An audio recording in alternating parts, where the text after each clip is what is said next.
Hey guys. Oh, Hey, hey. It's your girl, Sheefy Ali, thank God. It's another Ali day. and my husband, Mr. Ames. I am. Yes, yes. Um, yeah, so we're live. Of course, we're live. Friday And we're night. also live. I'm looking right here because we're live on Babe's But Facebook we're going to look page at too. YouTube. But we're looking at YouTube, but We're Facebook, live on I know what to YouTube. do. We're live on Facebook. We'll be posting We'll be half of what posting we're talking about on our podcast. right on eggplants and tacos, which goes on Saturdays. I have not committed to uploading on Saturdays. You have not either, committed to uploading. but I'm committed to you. That's true. And let me tell you how I've committed to you. Okay. I'm so happy. Before we get into our topic, I'm so happy. Um, I'm gonna just go straight for it. No chaser. I went out on a work event tonight, and in my head, I was thinking when I come home, I should have nothing but complaints for you because I felt bad possibly having fun while my wife was with the children mostly all day. Shareef was in school, and then as soon as he got out of school, I just dropped him off and went to work again. So like I was talking about like I'm on Snapchat, snapping everything really for you to see. But and I wanted you to know that I missed you, but I felt so No. nervous. Enjoy your life. Yeah, I get that, but I still felt nervous to come home and to give you a good report about the day because it's like, oh my God, she's at home with the children, she's missing out. I recall when I was with Shareef, as a stay-at-home dad, sometimes you would go to events and stay way longer than I thought you would, and I would just have a straight attitude, right? Just ready to give her attitude for no apparent reason. Only, but I was jealous that she was out and I was at home. I'm sorry. I wasn't jealous. I'm happy. And I'm not saying you were jealous, but that's what I was going from my frame of Oh. reference. So I was like, if I were me, if Felicia were me, how would I want her to come home? It's like I would want her to just complain and say how horrible her day was. Oh my God. Well, you have an eyelash. Do you want to jump right into the topic, or do you want to go on? No. I want to go on because I want to steal time, and I want to say that I want to say thank you. Hey, always me. I want to say thank you to you, thank babe. you. Virgo. That's Virgo. That's my girl. She from the NYC. I want to say thank you to you. I'm sorry. I want to say that I appreciate you. And I want to say thank you for being a wife that makes me feel comfortable coming home and letting you know, babe, I had a time and it was cool. And not being that, like, not being the wife who I come home after a long day of work and then a long day of play, and then you just dump all the responsibilities on me, like, I don't care about this anymore. F this momhood stuff. You know, like you do it with no complaints. And that's sophistication to me at its best. That's motherhood. That's like the epitome of motherhood. So thank you. Okay. Now that that's out of the way, but it's not out of the way because I'm still gonna keep talking about this, I think, all night. But you didn't come here for that. You came here hopefully because you like to see these gorgeous faces. And you also want to hear about the topic. What's up, Lauren? Lauren is in Dallas. Lauren, I didn't even know you was in Dallas until like yesterday. I was stalking your page. I'm like, what? He's living in the heat. So that's what's up. That's what's up. Anyway, so we want to jump right into it. I know that the title kind of threw some of you. It threw me when Shareef was breastfeeding our infant, and he comes and he's like, I want to show you something. Mm-hmm. So he's showing me this picture of Tiana, Princess Tiana, which I'm not like, I didn't watch cartoons when I was growing up. I just was watching General Hospital. So, you know, it took me a minute to figure out like what was happening in this scenario. But one thing is for sure, I did notice that the two pictures that he showed me, they were side by side, and then one there was this very African American looking character that in my mind was a character, and then cartoon. Right, which you explain that later. Right, okay. But in the next picture, it was like, you know, she kind of looks like Hispanic a little bit. You know, like Hispanics, they have a little color. They have a little twirl to their hair, not too much. Her mouth was very small. Her nose was very pointy. Her eyes were round, but in the first character, her hair was a little kinkier, just a little bit. Not, they didn't go natural, but it was a little kinkier. Her eyes were full, her nose was full at the bottom, how we come. And her mouth was wide and her lips were full. And I'm like, this is a black woman right here. This is not.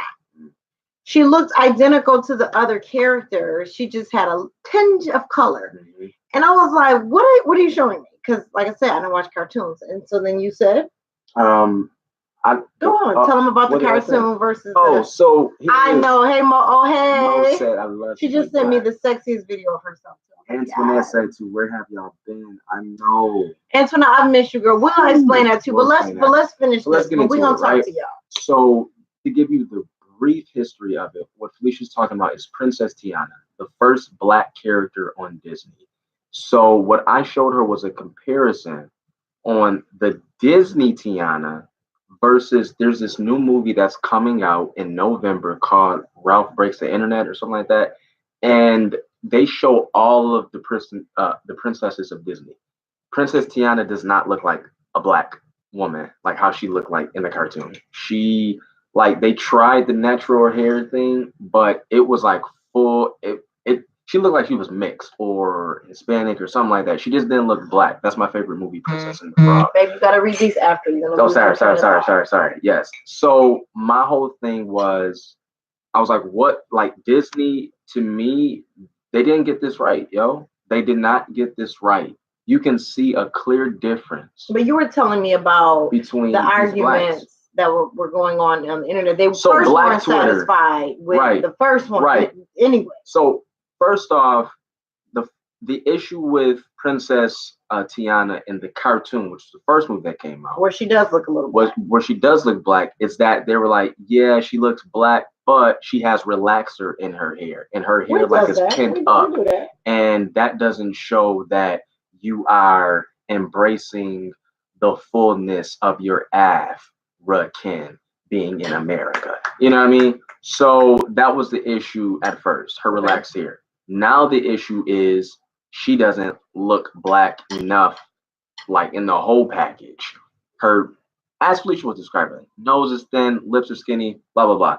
So Black Twitter is really ranting and raving about this. Well, when you say it like this, the first issue was da-da-da-da-da. Mm-hmm. And then you say the next issue was da-da-da-da-da. Right. It sounds like we're just complaining. Like, you black people, y'all not never satisfied. Like, y'all just not happy. We didn't give y'all a character.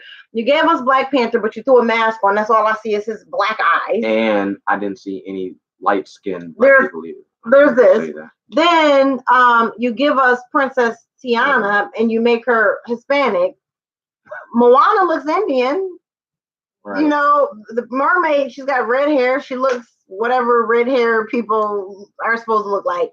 But when you say we did this and we did that, well, look, hey, we got one black president. He was really fair skinned, you know. And it's like, but when are the Kunte Kintes of America going to really be accepted? That's the thing. Like, would President Obama have been elected if he looked like Wakanda forever? No, he wouldn't have. Right. So it's like, give us the characters. Princess Tiana, the cartoon, she was dark skinned. Right. Princess Tiana in the movie, she's not even light skinned. This nice hair, this wavy curl pattern. Yeah. You know how hard I work on my natural hair? And you're gonna give me a representation. And I'm not taking away from the good hair girls out there. Right. Like, it's lit. Right, but when we finally arrive on the scene, can I please get a little more color? Please? And see, that's my thing. Small features like this straight black hair, blah, blah, blah. It doesn't really represent what a black person, a black woman is. If you don't mind, I want to disagree with you on that just a little bit, because because of the beauty in being black, thank you, Jesus, is we come in so many different shapes and sizes and hues. I mean, that's true. Like, that's the good part. It's not like we're not like olive, we're not peach. We are round. Right. We are around, and that's beautiful. But my image, my issue, I'll say, is when we arrive on the scene. Like, it's okay to be black. Can we be the darkest shade of dark with the kinkiest curl? Because what this says to the hues above is We see this is beautiful. Right. We see you is beautiful.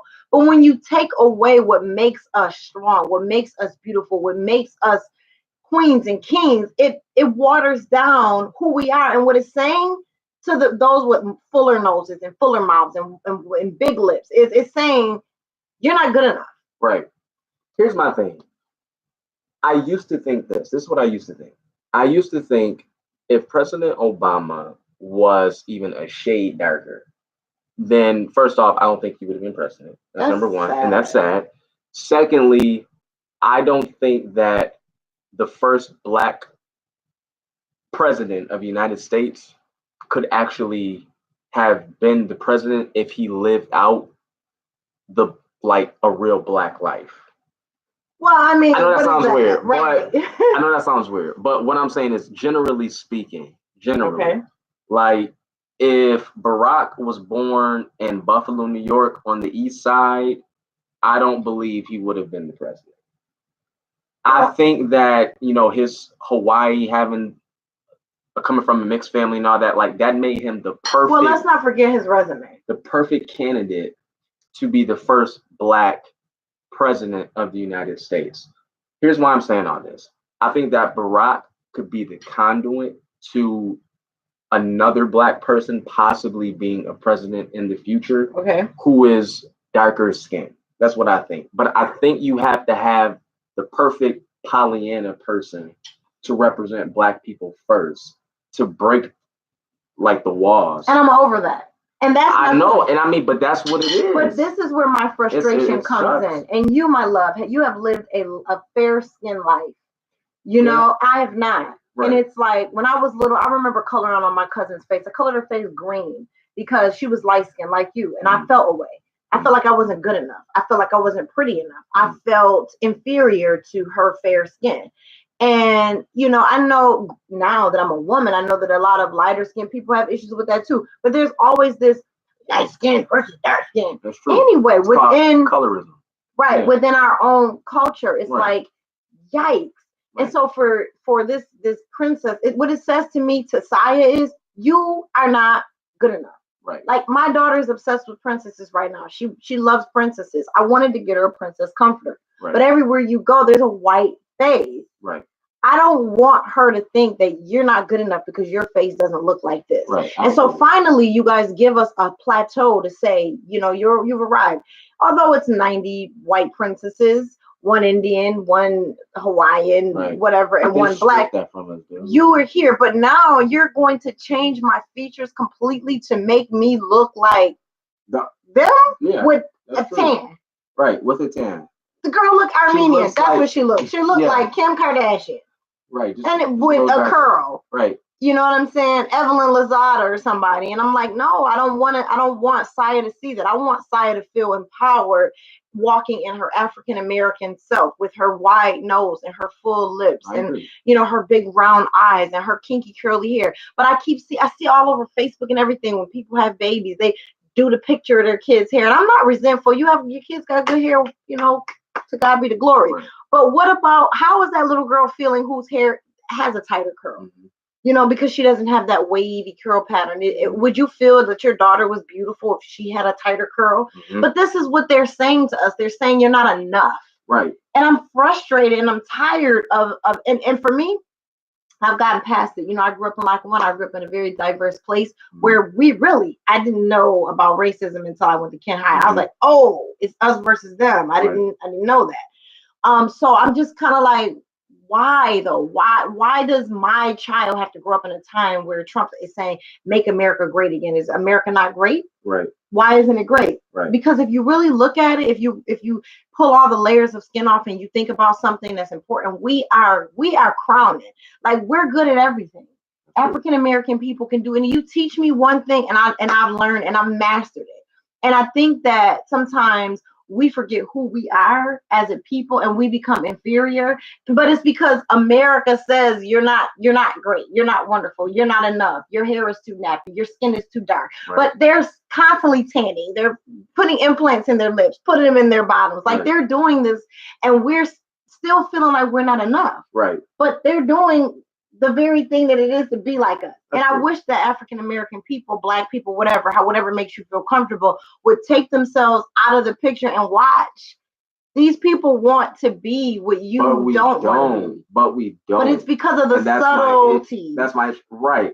I understand that, but even past the subtleties, it comes to a point where you just have to pay attention. Mm-hmm.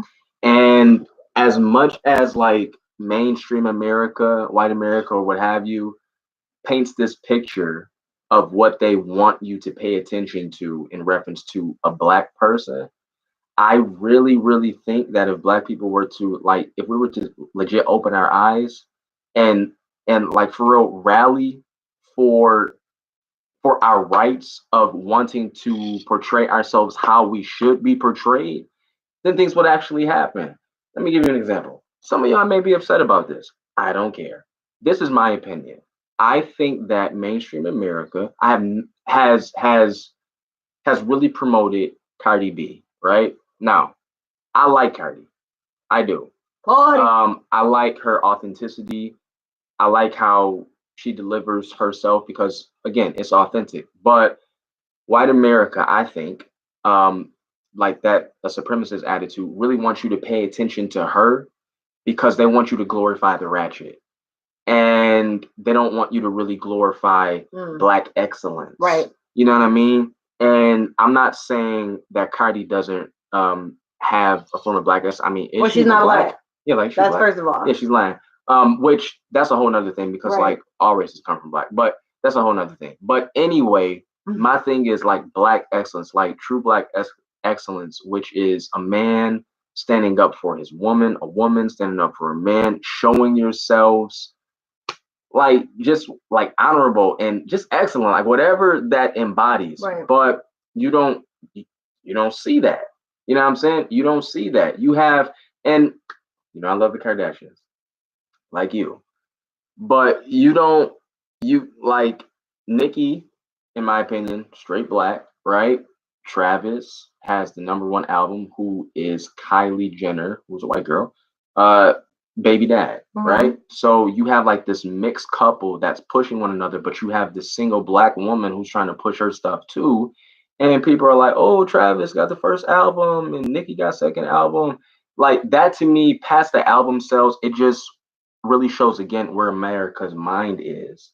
They'll push Travis, who has these Black features, but he has this white girlfriend. Oh, he's got Becky for sure. He's got Becky with the long hair, like you know what I'm saying? Becky Billionaire with the long hair. Right. You know what I mean?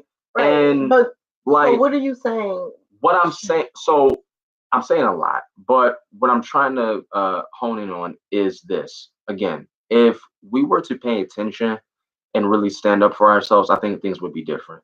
Here would be an example. You shouldn't take your Black child to go see Ralph Breaks the Internet simply because Tiana looks that way. Or we should have already rallied up and said, yo, Tiana should not be looking this way. That's not how she looked even in the cartoon. She doesn't look Black at all in this movie. And we should tell people, if you put this movie out, we're going to boycott every single movie theater that this movie is showing in. Now, as I'm talking, like I'm putting my foot in my mouth because like I'm just now getting wind of this, but I probably would have done that had I knew about this information a little sooner, right? To kind of rally up and to find people to boycott this because this is crazy. But again, I'm just saying that partially, I think that this is Black people's fault as well. I think that we do colorism towards ourselves a lot. You struggle with a lot of things with being a younger woman, with being Black, and I did too. Not being Black. Okay, being your color, being my complexion of Black, being your complexion of Black, and I did too. You might have had were you ever called dark hair? Anything like you're not even dark. No, what I get is this is what I get. Yeah, what do you? You're pretty to be a dark skinned girl. I'm like, like that's you realize that that's not. Our little cousin, that's not a compliment, right? Our little cousin was babysitting yesterday for us, and she said that she worked at this grocery store, and this white older woman said to her, can I say something? She said, yeah, go ahead. And she said, you are so pretty to be a Black girl. But that's coming from a white person. That's coming from a white person. That's another. No, but Black people do that too. That's my point. When people say it to me, they're Black. Right. Saying, you're pretty to be a dark-skinned girl. Right. You just cut the whole message. Like, Right. keep that. And I'm secure in myself. I'm attractive. Period. Right. Doesn't like I would be attractive in all the hues. And that's something that I had to come to as well, because for me growing up, it wasn't that, but it was like, you know, the people coming on to me doing like this, clap on, clap off, and doing that, and asking me constantly, "Are you white?" And but not people, black people. Black people, right? Black people coming up to me like, "Your dad has to be white. You look white." Blah blah blah. You know, like the struggle was real. Like, right, and that's my thing. What is our issue with color within us? I think the slave master. I know I sound, but it's the truth. I think that we were conditioned to learn to hate one another. That's what crazy. I think. We were conditioned. Think about it. The darker you were, you're picking cotton. Typically, the lighter skinned black people may have been mixed. And that was because the slave master needed to hide from his other white counterparts that he raped one of his slaves and had a baby. So they kept that fair-skinned black person in the house. But there's a differentiation right there. Then all of a sudden, made the slave think, "Oh, I was a slave, but I was in the house. You was picking cotton." Like, you know what I mean? And that's another thing.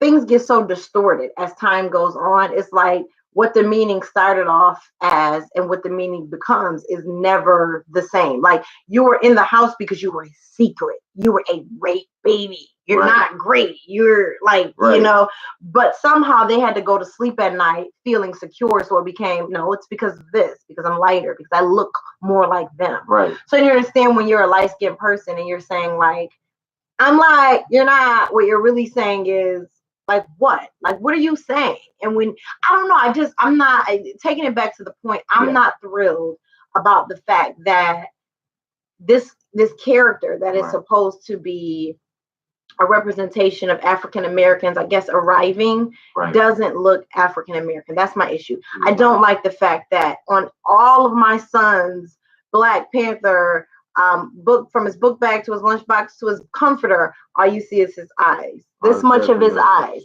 Everything, he's covered in black. You know, I see Superman. I see Captain America. I see Iron Man. Yeah.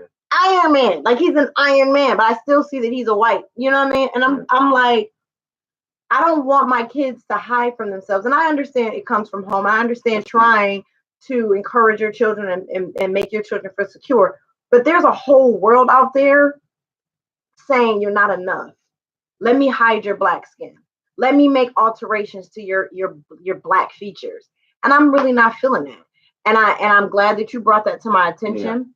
But I would say that Shareef is woke. You know, whatever woke means in America today, I would say that Shareef is more on the woke side. And I'm resting. You know, and I'm resting because I don't like the realizations of today. I don't like to deal with the harsh realities of what the separation in African American and white. I didn't grow up like that. Like I said, at the time when I was in grammar school, my best friend was white.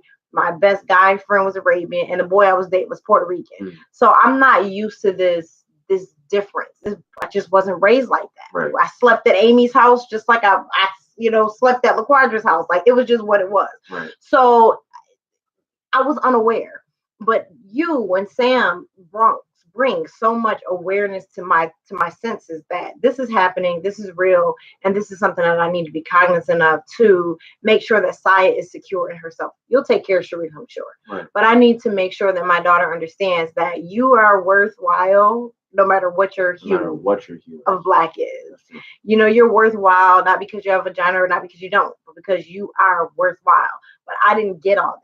Right. Before this. So that's why, to me, I feel so passionate, because it does make me go back on how I felt when I was growing up. Like, I wasn't as good as Taria because I was, you know, dark and she was light.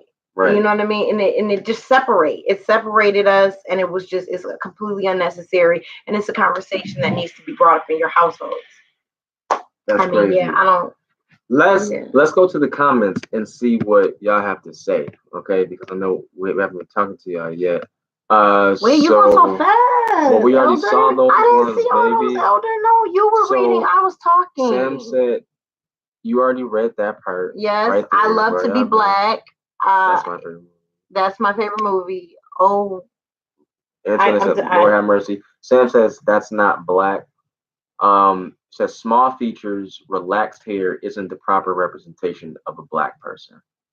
I mean, and I know, Sam, of course, you know, like that black people do that.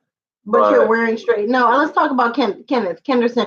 Kenneth Henderson says, but you're wearing straight hair. I don't get it. Yes, I am, because I would never color my real hair this shade. And I don't want to destroy it. So yeah, I'm living in the fake straight hair flow, but my real hair is not relaxer. But thanks.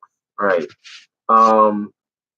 Always Mimi says we are not accept because they feel threatening of us. They know we was the minority, but we made something out of nothing. That's very true. Yeah. We were always the minority, but we made something out of nothing. Sam says we are raising black women and their idols shouldn't be something they can never be. Wait. We're raising black women and their idols shouldn't be something that they can never be. We're raising black girls, but the women that we're teaching them to idolize don't represent. It's not a proper representation of who they are, is what he's saying. Totally agree. And again, Princess Tiana could have been the freaking, like, the idol in this movie, but she does not look. She just, like, I wouldn't be able to tell that she was black. No.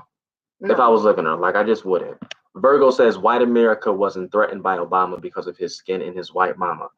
I believe that I really do believe that to an extent. I really do. I've heard people say themselves, like, is Obama even really black because he had a white mom? He's African American. He is. But that's the point, though. Right. I've heard people say that. No, he didn't have the same challenges. I mean, yeah. I don't know the man personally. Right. I mean, I've seen him. Some of his stuff like is public, but I mean, Virgo said that muffin looks so good. Let me tell you the story behind the muffin. So it was a cupcake. My daughter, she likes to lick all the frosting off the cupcake, and then she puts it back in the tray. So I just go behind her and eat them, and because I don't like icing, and she loves it, so it works out. Always Mimi says, yes, I say that all the time. They want to be us, but they don't want anything to do with us. Antoinette says, that's the importance of parenting. Set that foundation of strength and strong character at home. That way, society's influence won't phase them. America is hanging by a thread as it is. The most freest place is so. Yeah. So frustrating. It is. Antoinette also said, colorism has been a problem for years. Yes, it has. And again, especially amongst us blacks. Like, we do colorism so crazy. Oh my God, I didn't know that she was a frog during the whole movie. Princess Tiana was a frog in 95% of the movie. You know what? I didn't even notice that. Like Black Panther. That's what I'm saying. It's like still not. Oh my God, this is awful. Antoinette says she'll understand and see the older she gets. We try to shield our children from that ignorance, but it always comes abroad. Yes, it does. It always rears its ugly head. But that's true. As long as you set the foundation for your children, let them know your black is beautiful, whatever hue of black you are. It just takes more. It takes a village. It's more than you encouraging your child to know. That's a great start. That is the strongest foundation. However, so what do you mean the village? Like, what's the village? The village is like everywhere. Parents, grandparents, friends, neighbors, television, wherever they're getting their socializing from, it needs to be reinforced that you're great. What do you say in our case when most of our neighbors are white? Yeah, but they accept, I'll use our neighbor who moved, for instance. She was just white, but she didn't it wasn't a white black thing. Kids just play together. She didn't, that's what I'm saying. Like, I'm not saying that you have to walk around saying your big full nose is great or, your kinky curls are phenomenal. But when it's not, there's not a light shed on it. Kids don't notice. If we live in America, there's many different people. We all look different. There's a melting pot. So, but when you highlight, that's what I'm saying. When you highlight the differences is when it becomes like, so am I wrong? Right. I want to say this. I was at an event and it was a white mom who said her 5-year-old son went to school recently, came home saying, Mom, the boys wouldn't play with me at school. And it's a white mom. She then asked her son, what do you mean they didn't play with you at school? What happened? The boy says to the mom, they said they wouldn't play with me because I'm a white boy. She said, who told them that? And he said, LeBron James told them not to play with white people.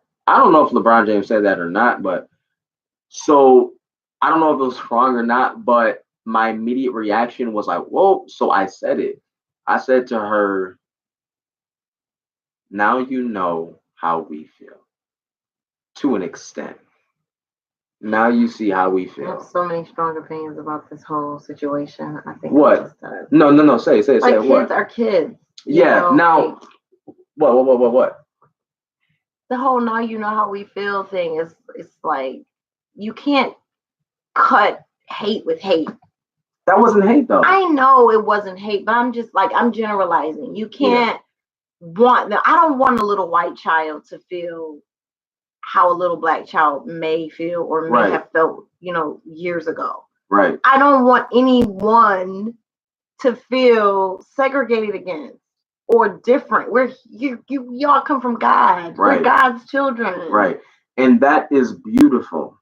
And that is spiritual. I know. And that is a bit of your Lackawanna hope. Right. Because you guys come from a mixed crowd. Right. But in the real, it's real, and I don't think that it's never going to be this, you're white, you're black, but we're all one because we have the same color and it's it's red blood. It's never going to be that until Jesus comes down and then makes everything clear. There will always be that hate. And I didn't feel bad in saying it because I was thinking of the story of my son when he came home and told us that one of the parents told his daughter that you can't play with those people. And I told her that story as well. And she was like, that is so mortifying. I said, exactly, it is. But we get this on an everyday basis. Everyday basis. I felt bad that that boy had to, first of all, he's 5. And he said to his mother, I'm not a white boy. I'm just a boy. Oh, I'm going to just. She had to, then she had to have that conversation with him. You know what I mean? And it's crazy, but that's it's like we have to prepare our sons and our daughters that they are black, that you are going to have this type of hate coming from not only people from other skin tones, but also even from your own people.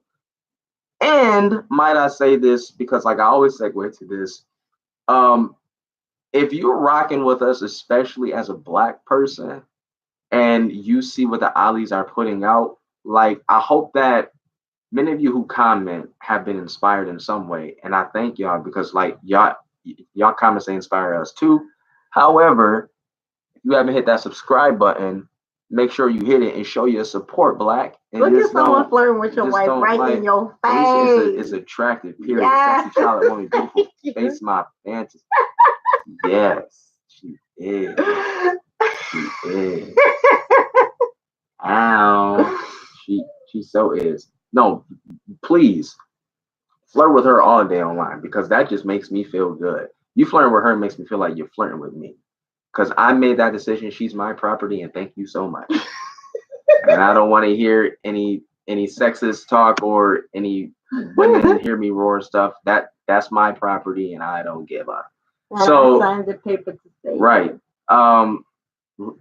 Yo, internet said, lick my cheek, babe. Lick my cheek, girl. Oh. Don't wipe it off. Could have kept that thing on there. I don't have any more to say, dude. Me either. I love you guys so much. Yeah. Thank you for rocking out with us. We just made a spur of the moment decision on Saturday to go and go out of town. And so Sunday is our editing day. And so every night we kept saying we're gonna edit tonight. But with these 3 kids, no, it didn't happen. But Shareef edits differently for me. He edits night by night. I edit one day and I just put it out. Takes out hours. Right. And that's the way I like to do it because I like to make sure that I keep my commitment. I'm not saying that you don't, but he doesn't. So I'm gonna edit on Sunday and we have so much to share with you guys. My brother moved away. I went home. I had a blast of a time while I acting like I wasn't a mom of 3. And then I came home and then I was a nice wife again. And then I went out again and my husband joined me and we was kid free and we was out here again. And we have so much footage to show you guys. We're going to try to do it in 4 to 5 minute video clips, kind of like trailers so that you all and won't be overwhelmed and too far behind because my hair was still blind and I'm not blind no more. That's true.